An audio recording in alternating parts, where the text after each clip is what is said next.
Welcome back. તમે અમદાવાદ શહેર પર નજર નાખશો તો મોટા ભાગે તમને વિકાસ દેખાશે। રોડ રસ્તા, પાણીની સુવિધા, બસ, ટ્રેન, મેટ્રો સુધીની સુવિધા આપને જોવા મળશે, પરંતુ અમદાવાદને અડીને આવેલા ધંધુકાનું ચિત્ર બિલકુલ ઊંધું છે। જી હા, અમે નથી કહી રહ્યા, અહીંના સ્થાનિકો કહી રહ્યા છે।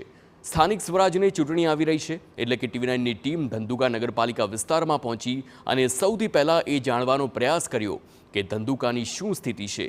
આપને જણાવી દઈએ, અહીં ભાજપનું શાસન છે।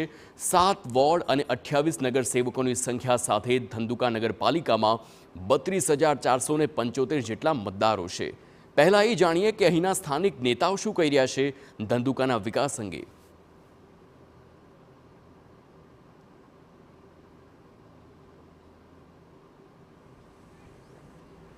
ધંધુકા નગરપાલિકાની અંદર સગવડતાની વાત જવા દો, અગવડતા જ જાજી છે। લોકોને જે જરૂરિયાતની વસ્તુ છે, લાઇટ, પાણી, યોગ્ય રસ્તા જોઈએ છે, તો એના માટે કોઈ સુવિધા નથી। દરરોજ તમે જો સોસાયટી એરિયા છે કે ગામના દરેક વોર્ડની અંદર તમે જોઈ લેશો, લોકોના ઘરની અંદર પીવાના પાણી જોડે ગટરના પાણીનો ઘણા લાંબા ટાઈમથી આ પ્રશ્ન છે। અંડરગ્રાઉન્ડ ગટર બનાવી છે, તો એમાં નગરપાલિકા અને પાણી પુરવઠા બંને એકબીજાને ખો આપે છે। અહીંયા પબ્લિક ધંધુકા નગરપાલિકામાં આવે તો કે તમે પુરવઠામાં જાઓ તો કે નગરપાલિકામાં જાઓ। અવારનવાર લેખિત રજૂઆત થઈ, ઉપર સુધી એની રજૂઆત થઈ છે। હાલની તારીખમાં ફિલ્ટર પ્લાન્ટ ચાલુ કરવામાં આવ્યો નથી। ધંધુકા નગરપાલિકાની મધ્યે માત્ર ને માત્ર એક પુનિત બાગ એક જ છે કે જે ધંધુકાના છોકરાઓ ત્યાં જઈ શકે, મનોરંજન થઈ શકે। એની હાલત પણ સાવ દયનીય છે। ત્યાં છોકરા નહીં, કોઈ આપણી વ્યક્તિને નોર્મલ બેસવું હોય તો ત્યાં બેસી શકે એવી કોઈ સગવડતા નથી। સર્કલથી બાજુ આવો, એકદમ ઉબડખાબડ રસ્તો છે। ત્યાંથી તમે રાણપુર રસ્તા બાજુ જાઓ તો ત્યાં પણ રસ્તો એટલો તૂટેલો છે। ફાટકની આગળ જાઓ ત્યાં પણ રસ્તો તૂટેલો છે। મારું એક જ કહેવું છે કે જ્યારે મોટા મોટા મંત્રી આવે છે ત્યારે રાતોરાત સરસ મજાના રસ્તા થઈ જાય છે, તો જે પબ્લિક તમને ટેક્સ આપે છે તો એને તમે માટે સારી સુવિધા કેમ નથી આપી શકતા? તમે પાયાની એક સગવડ તમને પાસે પબ્લિક માંગે શું છે? લાઇટ, પાણી, રસ્તો સારો આપો ને તમે એને। માહોલ તૈયાર થઈ રહ્યો છે। અમારા ભાજપમાં તો શું તૈયારી કરવાની હોતી જ નથી। ચૂંટણી આવે એટલે અમારા કાર્યકર્તાઓ તૈયાર જ હોય છે, અને ચૂંટણી તો વિકાસના નામે દરેક ચૂંટણી અમે જીત્યા છીએ અને જીતવાના છીએ।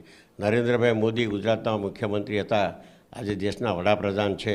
મોદી સાહેબે આખા દેશ માટે ખૂબ કામ કર્યું, ખૂબ વિકાસ કર્યો। એમ ધંધુકાનો પણ અમારે ખૂબ વિકાસ થયો છે। વિકાસના નામે જ અમે આગળ ચાલવાના છીએ। સ્વચ્છ પાણી પીવાનું મળી રહે એના માટે સરકારે 25 કરોડ રૂપિયા મંજૂર કર્યા છે। એ ફિલ્ટર પ્લાન્ટ પણ અમારો ટૂંક સમયમાં ચાલુ થઈ જશે, એટલે પીવાના પાણીનો કોઈ પ્રશ્ન રહેશે નહીં। બાકી રોડની વાત કરો છો આપ, ક્યાંક ક્યાંક રોડ બાકી છે, તો અત્યારે કામો પ્રગતિમાં છે, ટેન્ડરો પણ થઈ ગયેલા છે, એટલે રોડની પણ કોઈ અસુવિધા છે એવું નથી ધંધુકામાં। તો એક તરફ વિકાસ કર્યાનો કોન્ફિડન્સ છે, તો બીજી તરફ રોડ, રસ્તા, પાણી, ગટર જેવી પ્રાથમિક સુવિધાઓનો અભાવ હોવાનું જણાવવામાં આવ્યું છે। પાણી માટે ધંધુકામાં 10 વર્ષથી ફિલ્ટર પ્લાન્ટ બનીને તૈયાર છે, પરંતુ લોકાર્પણ ના થતું હોવાથી શુદ્ધ પાણીથી વંચિત હોવાનું લોકો જણાવી રહ્યા છે। TV9ની ટીમ ધંધુકાની સ્થાનિક મહિલાઓ સાથે ખાસ વાતચીત કરી છે, તે જોઈએ।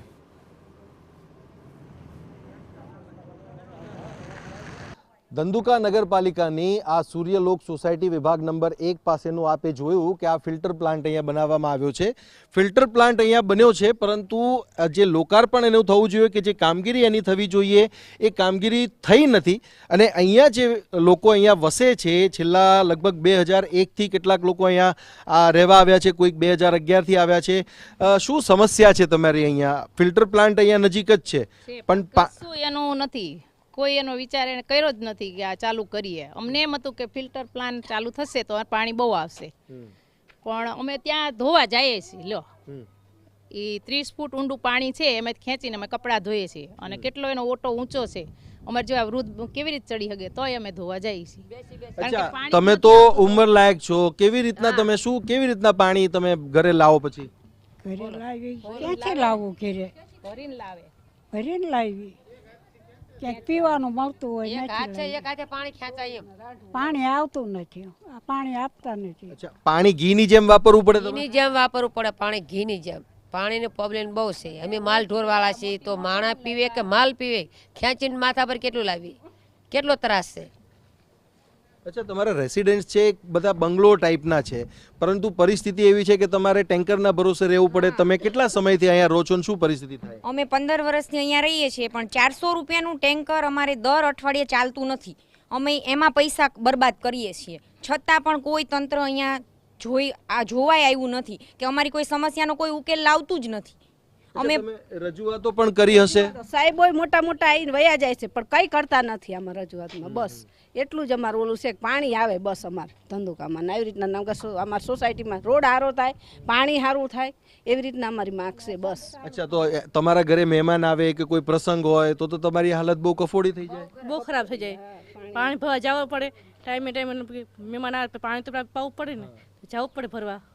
બાકી ઘરમાં તમારે પછી બાળકોને સ્કૂલમાં મોકલવાથી માંડીને બધું તમારે જ કરવાનું, પાછું એમાં પાણીનું મેનેજ કરવાનું. પાણીનું છે છોકરાના ટાઈમે નવરાવા નિશાળ કાઢવાના સ્કૂલે, પાણી ભરવા જઈને છોકરાને તૈયાર કરી અને પછી ભરીને કપડાં ધોય પાછળ આવી સવારમાં છોકરાને તૈયાર કરી પાણી.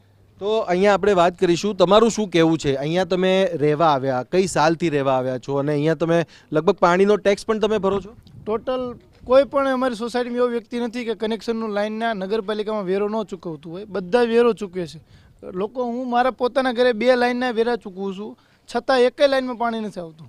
અને આ હું 2010થી આવ્યો છું રહેવા, આના પ્રશ્ન મારો હજી હાલ સુધી છે. આનું કંઈક તમે લોકો જો કોઈ મીડિયામાં આપો અને એનાથી જો અમારું હજી કંઈ કલ્યાણ થાય એવો એમ તમારી ભાઈ આશા રાખીએ છીએ. અચ્છા, બીજું એક પાણીનો પ્રશ્ન તો છે, જે સિવાય પણ કોઈ સમસ્યાઓ? ટોટલ જે મૂળભૂત અમને જે ટોટલ સુવિધા મળવી પડે એ ટોટલ વસ્તુથી અમે પીડાઈએ છીએ. રોડની, ગટરની, રસ્તાની ટોટલ વસ્તુથી અમે પીડાવીએ છીએ.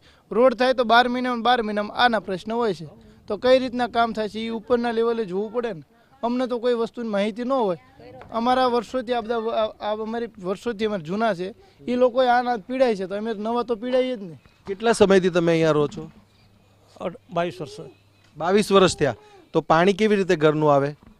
તળાવ છે ને, તળાવની અંદરથી ધોવા જાય છે, માણસો માથે લઈને જાય છે.